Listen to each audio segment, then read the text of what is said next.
श्री गुरुभ्यो नमः। अमितोष द्विवेदी, वाराणसी, उत्तर प्रदेश। आपने प्रश्न भेजा है, क्या मांसाहारियों की पूजा प्रार्थना ईश्वर स्वीकार करते हैं? देखिए, आहार शुद्धि के बारे में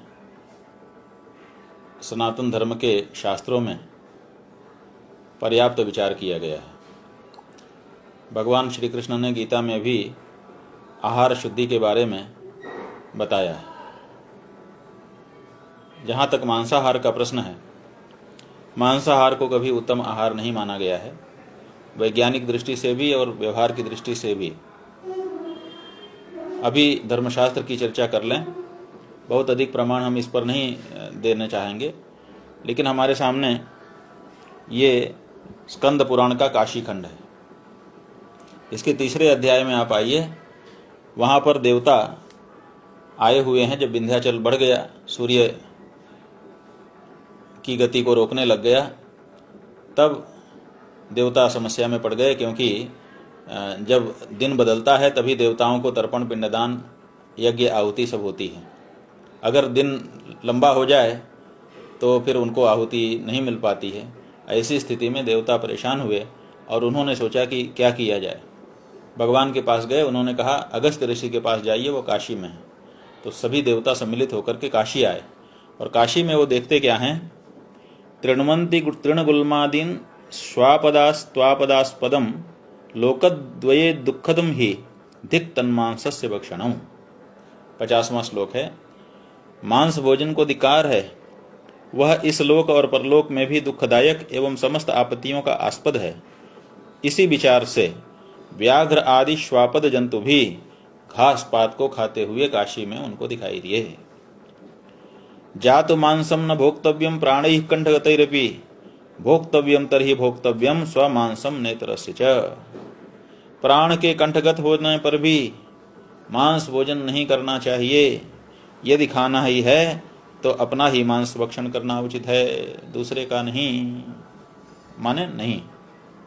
और फिर आगे कहते हैं, जो आप प्रश्न पूछ रहे हैं, ये तो मांस खाना चाहिए कि नहीं खाना चाहिए, उस बारे में हमने बात थोड़ी सी बता दी।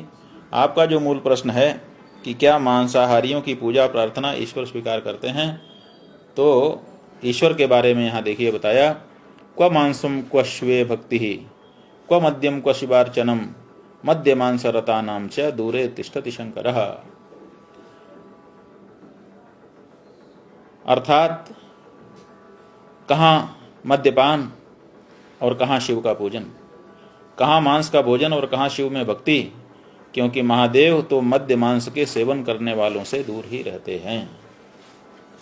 तो शास्त्र जो है वो स्पष्ट कहता है, बाकी कोई कुछ कहे, शास्त्र स्पष्ट रूप से कहता है कि भगवान मांसाहारी की पूजा को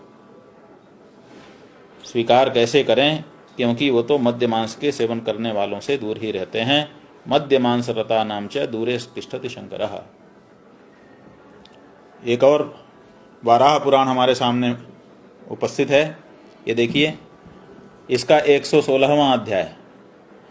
116वें अध्याय में भगवान श्री वराह, विष्णु भगवान के अवतार, उन्होंने पृथ्वी से प्रार्थना करने पर यह बताया कि मैं किनके ऊपर प्रसन्न रहता हूँ और किनके ऊपर प्रसन्न नहीं रहता हूँ। तो उन्होंने बताया कि जो मेरी पूजा अर्चना में लगे लोग हैं उनसे मैं प्रसन्न रहता हूँ, लेकिन वो जो पूजा अर्चना में लगे हुए लोग हैं, वो अगर 32 अपराध, उन्होंने 32 अपराध गिराए हैं, 32 अपराध अगर उनके अंदर होते हैं तो उनसे भी मैं दूर ही हो जाता हूँ, उनके ऊपर प्रसन्नता मेरी नहीं होती।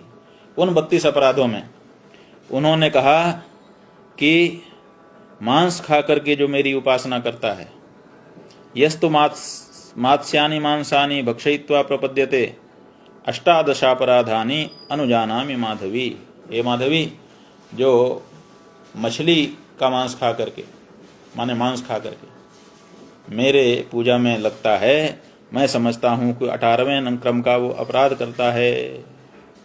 जालपादम भक्षयित्वा तु यस्तु माम उपसर्पति एकोनविंशापराधम प्रतिजानामि सुंदरी। इसी तरह से दूसरे पशु का मांस खा करके भी जो मेरी पूजा में आकर के लग जाता है, मैं समझता हूँ कि वो मेरा अपराधी है। 32 अपराधों में से उसको भी गिना है। इसी तरह से यस्तु वाराह मांसानी प्रापणेनोपपादयेत अपराधम त्रयोविंशम कल्पयामि वसुंधरे। सुराम पीत्वा तु यो मर्तः कदाचित उपसर्पति अपराधम चतुर्विंशम कल्पयामि वसुंधरे। एक एक चीज को उन्होंने गिना करके दिखा दिया कि मांस भक्षण से मैं प्रसन्न नहीं होता हूँ, बल्कि जब कोई मांस खा करके आता है तो मैं उससे दूर हो जाता हूँ और उस व्यक्ति को अपना अपराधी समझता हूँ।